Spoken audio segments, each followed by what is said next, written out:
Muy buenas tardes, compañeras y compañeros. Mi nombre es Eduardo José Quiroz Chacón y en este proyecto de video voy a hablarles sobre el origen de Roma hasta que surgió la religión cristiana, la religión que más abunda en el mundo actualmente. Empecemos. Introducción. El Imperio Romano es, sin duda alguna, el más célebre que llegó a existir, especialmente en Occidente. Su expansión territorial y su gran diversidad de culturas e ideologías que la comprendieron fueron las bases para el desarrollo de los posteriores reinos y naciones, hasta incluso los países que residimos hoy en día.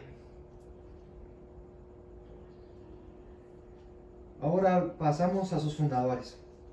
Cuando eran bebés, los gemelos Rómulo y Remo fueron amamantados y cuidados por una loba. Siendo adultos, en el 753 a.C. aproximadamente, fundan la ciudad de Roma, justo en el río Tíber, entre territorios que pertenecían a los etruscos y a los griegos, siendo localizados en la península ibérica.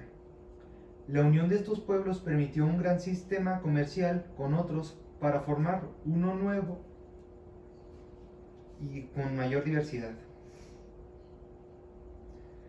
La monarquía romana. Roma fue en un inicio una ciudad-estado. Fue el mismo Rómulo quien se convirtió en el primer monarca, justificándose por ser el mismo quien estableció la cuadrata en la ciudad donde fue fundada, siendo más específicos en el monte del Paulatino. Su propio hermano sería quien lo acabaría con él. Posteriormente habrían otros 6 monarcas, los cuales son Numa Pompilio, Tulio Hostilio, Anco Marcio, Lucia Tarquino Prisco, Servio Tulio y Turquino el Soberbio.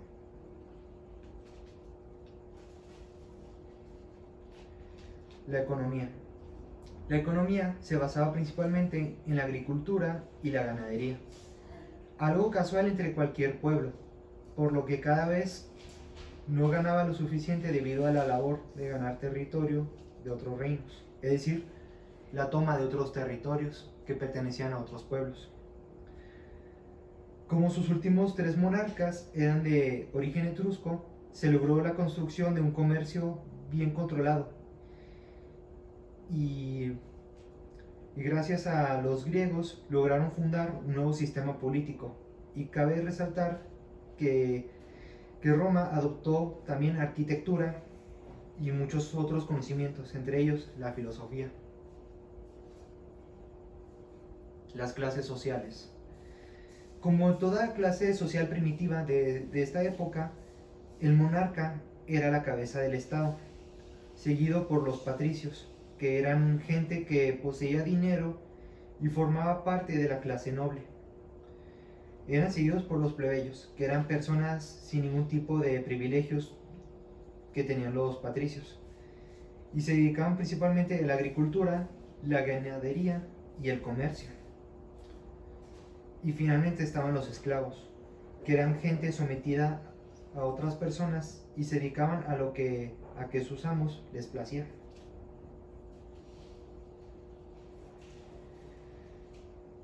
Tarquino el Soberbio llevó diversas campañas militares en tierras etruscas y mandó a crear complejos majestuosos como el templo de Júpiter, ubicado en la cima del Capitolio.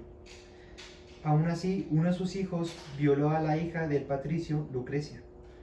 Tras esto, se formó un senado en el año 1500 a.C.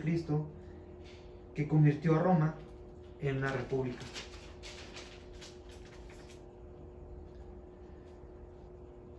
Cartago y las guerras púnicas. La ciudad de Cartago, ubicada en la actual Túnez, era un pueblo que contaba con un puerto, logrando extenderse hasta Cilicia. Esto generó las denominadas guerras púnicas. Roma logró dominar Sicilia y disputó por la península ibérica. Logró dominar Sagunto, aunque Fenicia reaccionó en el 213 a.C. con otra guerra. Para finalmente Roma logró derrotar a Cartago en 1149 a.C. en un asedio. Cayo Julio César. Cayo Julio César fue un general militar y político que había ampliado los dominios romanos hasta la Galia, la cual hoy en día es Francia. Desafió la autoridad del Senado romano y reveló la importancia y ventaja que tenía con el ejército para tener un papel político. Tras una guerra civil con Pompeyo, César ganó y se nombró mandato absoluto romano bajo el lema Dictatus Perpetuus. Esto desagradó a los miembros del Senado, por lo que fue asesinado ahí mismo un 15 de marzo del 44 a.C. Octavio Augusto y el origen del Imperio Romano. Tras la muerte de Julio César, hizo un intento más para restaurar la República. Sin embargo, su hijo adoptivo Octavio vengó su muerte y luego vence a Marco Antonio y a Cleopatra de Egipto, siendo nombrado en el 27 a.C. como el primer emperador romano. El nacimiento del cristianismo y su expansión. Jesús de Nazaret, un judío carpintero, pasó gran parte de su vida predicando mensajes novedosos para la civilización de Israel, mas las autoridades lo condenaron a muerte en la cruz. Tras esto, los 12 apóstoles, discípulos del mismo Jesús, se dispersaron por todo el imperio a profetizar su mensaje. Durante esta expansión, los restantes emperadores de la dinastía Julio-Claudia, Tiberio, Calígula, Claudio y Nerón, hasta posteriores dinastías, persiguen y condenan a los fieles a la nueva fe. El emperador Constantino I. Como mencioné anteriormente, los posteriores monarcas se dedicaron a la tarea de condenar a los cristianos. En el 313 después de Cristo, el emperador Constantino I ve imposible la detención y eliminación por completa de los mismos.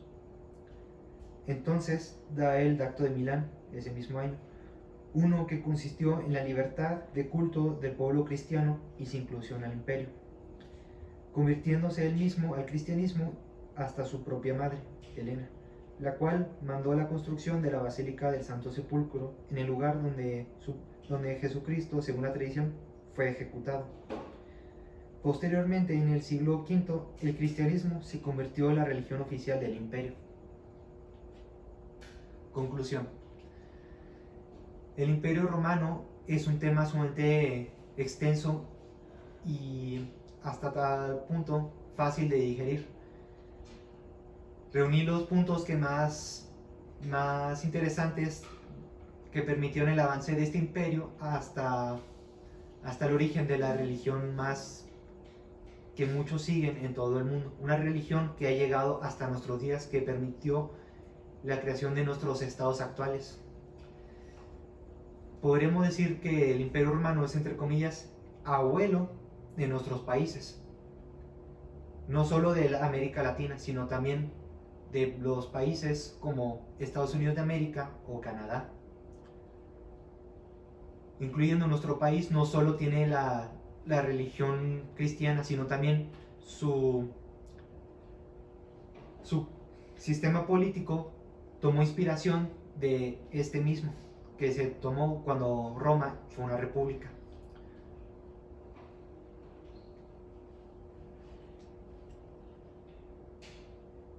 Gracias, muchas gracias.